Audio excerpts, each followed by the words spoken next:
السلام علیکم۔ آج ہم انڈین کانسٹیٹیوٹ میں موجود آرٹیکل 370 کے بارے میں بات کریں گے، جس کا ڈائریکٹ تعلق جموں کشمیر اسٹیٹ سے تھا، جس کو چند عرصہ پہلے انڈین گورنمنٹ نے اور پھر بعد ازاں انڈین سپریم کورٹ نے آپریشنلائز ہونا بند کر دیا ہے۔ 1947 میں جب ہندوستان آزاد ہوا تو تقریباً 562 کے قریب پرنسلی اسٹیٹس وہاں موجود تھی۔ ان اسٹیٹس کو یہ اختیار دیا گیا کہ وہ انڈیا یا پاکستان میں سے کسی ایک ملک کے ساتھ اپنا الحاق کر لیں۔ جوناگڑھ، حیدرآباد اور کشمیر ایسی اسٹیٹس تھیں کہ جن کا فوری طور پہ کوئی فیصلہ نہ ہو سکا۔ کشمیر کا فیصلہ ابھی نہیں ہوا تھا کہ وہاں پاکستان کے مسلح قبائلی دستے داخل ہونا شروع ہو گئے۔ ان حالات کو دیکھتے ہوئے اس وقت کشمیر کے حکمراں مہاراجہ ہری سنگھ نے اکتوبر 26، 1947 میں انڈیا کے ساتھ ایک ایگریمنٹ سائن کیا۔ اس ایگریمنٹ کے تحت جموں کشمیر کے فارن افیئرز، ڈیفنس اور کمیونیکیشن کا کنٹرول انڈیا کے پاس چلا گیا اور باقی معاملات میں جموں کشمیر کو ایک خود مختار اسٹیٹ رکھا گیا۔ اس کے بعد 27 مئی 1949 میں انڈیا کی کانسٹیٹیوشن اسمبلی بنی اور اس اسمبلی نے ایک آرٹیکل 370 پاس کیا، جس میں جموں کشمیر کو ایک اسپیشل اسٹیٹس کا درجہ دیا گیا۔ اس کے بعد مئی 1951 میں ڈاکٹر کرن سنگھ سن آف مہاراجہ ہری سنگھ نے ایک بیان دیا، جس بیان کے مطابق انہوں نے اپنی ایک کانسٹیٹیوشن اسمبلی بنانے کا کہا اور انہوں نے اس کانسٹیٹیوشن اسمبلی کو بعد میں بنایا بھی۔ اس کانسٹیٹیوشن اسمبلی میں 3A ایک آرٹیکل شامل کیا گیا، جس آرٹیکل میں اکتوبر 26، 1947 میں انڈیا کے ساتھ ہونے والے معاہدے کا ذکر کیا گیا۔ اس کے بعد پھر 1952 میں نہرو اور جموں کشمیر کے ہیڈ شیخ عبداللہ کے درمیان ایک ایگریمنٹ سائن ہوا اور اس ایگریمنٹ میں جموں کشمیر اور انڈیا کے تعلقات کو مزید بڑھانے کا ذکر کیا گیا۔ اس معاہدے کو دہلی ایگریمنٹ کے نام سے بھی جانا جاتا ہے۔ اس ایگریمنٹ کے بعد جموں کشمیر کے اندر پرابلمز بننا شروع ہو گئی۔ اس کے بعد 15 مئی 1954 میں انڈین کانسٹیٹیوٹ میں 35A انٹروڈیوس کیا گیا، جس کے مطابق انڈیا جموں کشمیر کے اندر بننے والے لاز کو پروٹیکٹ کرے گا۔ پھر اس کے بعد 17 نومبر 1957 میں جموں کشمیر کا خود کا کانسٹیٹیوٹ بن کر سامنے آیا اور اس کے بعد وہاں صدر اور وزیر اعظم بھی بنتے رہے۔ لیکن 1965 میں انڈیا نے جموں کشمیر کے اندر سے صدر اور وزیر اعظم کے عہدوں کو ختم کر دیا اور وہاں چیف منسٹر اور گورنر تک ہی عہدوں کو محدود کر دیا۔ اسی طرح یہ معاملات چلتے رہے اور پھر وقت آتا ہے 5 اگست 2019 کا۔ اس وقت کے انڈین صدر رام ناتھ کووند نے ایک آرڈر CO 272 پاس کیا، جس میں آرٹیکل 367 میں امینڈمنٹ کی گئی۔ ابھی 370 کا ذکر نہیں آیا اور آرٹیکل 367 ڈیل کرتا ہے انٹرپریٹیشن آف کانسٹیٹیوٹ سے۔ آرٹیکل 367 کے مطابق انڈیا جموں کشمیر کے اندر صرف ڈیفنس، کمیونیکیشن اور فارن افیئرز میں ہی قوانین بنا سکتا ہے۔ اس کے علاوہ کسی بھی چیز میں انڈیا قانون نہیں بنا سکتا۔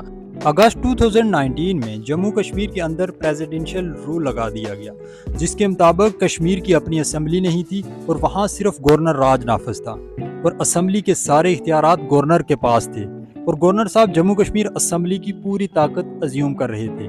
اس دوران انڈین اسمبلی نے کہا کہ وہ کشمیر کے اندر آرٹیکل 370 کو آپریشنلائز ہونا بند کر دے گی۔ اس کے بعد اگلے ہی دن 6 اگست 2019 میں انڈین صدر نے CO 273 ایک اور آرڈیننس پاس کیا، جس کے مطابق انہوں نے یہ کہا کہ انہوں نے انڈین اسمبلی کی طرف سے دی گئی سجیشن کو مان لیا اور آرٹیکل 370 کو آپریشنلائز ہونا بند کر دیا گیا ہے جموں کشمیر کے اندر۔ ان سب آرڈیننس کو پاس ہونے کے لیے جموں کشمیر اسمبلی کی منظوری ضروری تھی، لیکن اس سے پہلے ہی جموں کشمیر کے اندر پریزیڈنشل رول لگا کے وہاں گورنر راج لگا دیا گیا اور گورنر صاحب جموں کشمیر اسمبلی کی پوری طاقت ازیوم کر رہے تھے اور گورنر صاحب انڈیا کی سینٹرل گورنمنٹ کی طرف سے تعینات تھے، تو انہوں نے ان سب آرڈیننس کی فوراً ہی منظوری دے دی۔ اس کے بعد 9 اگست 2019 کو انڈین پارلیمنٹ نے جموں کشمیر 2019 ایکٹ آف ریکگنائزیشن پاس کیا، جس کے مطابق جموں اور کشمیر کو 2 یونین ٹیریٹریز میں بانٹ دیا گیا، ایک جموں کشمیر اور دوسری لداخ۔ جس کے بعد جموں کشمیر کے پاس اپنی لیجسلیٹو اسمبلی باقی رہی اور لداخ کے پاس لیجسلیٹو اسمبلی بھی ختم کر دی گئی۔ اور اس کے بعد انڈین سپریم کورٹ میں ڈیفرنٹ طرح کی پٹیشنز آنا شروع ہو گئی اور 23 کے قریب پٹیشنز داخل ہوئی اور ان پر 16 دن تک سماعت ہوتی رہی۔ ان سب لوگوں کی طرف سے ایک ہی طرح کی پٹیشنز دائر کی گئیں کہ جموں کشمیر کے اندر آرٹیکل 370 اور 35A کو بحال کیا جائے۔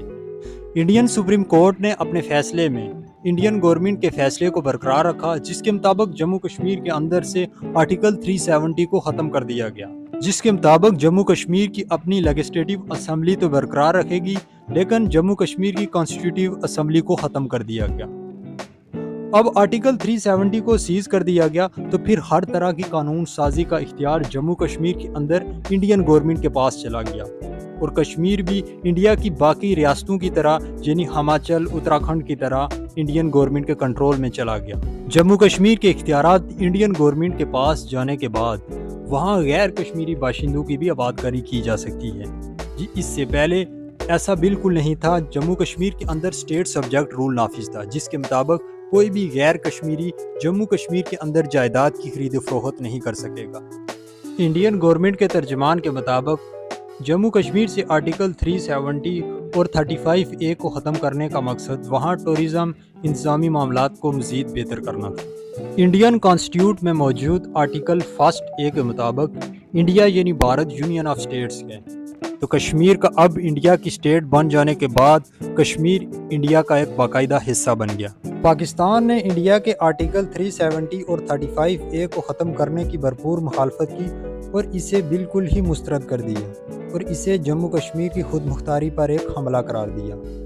چیف جسٹس آف انڈیا کے بیان کے مطابق Jammu Kashmir held no sovereignty after association to India, یعنی کہ جموں کشمیر نے جب اپنا فرسٹ ایگریمنٹ انڈیا کے ساتھ کیا تھا تو اس کے بعد جموں کشمیر کی خود مختاری کی کوئی بھی حیثیت باقی نہیں بچی تھی۔ اس کے بعد انہوں نے جموں کشمیر کے اندر انتخابات کرانے کا بھی حکم دے دیا اور انڈین گورنمنٹ کے فیصلے کو برقرار رکھتے ہوئے جموں کشمیر کو انڈیا کی ایک اسٹیٹ قرار دے دیا۔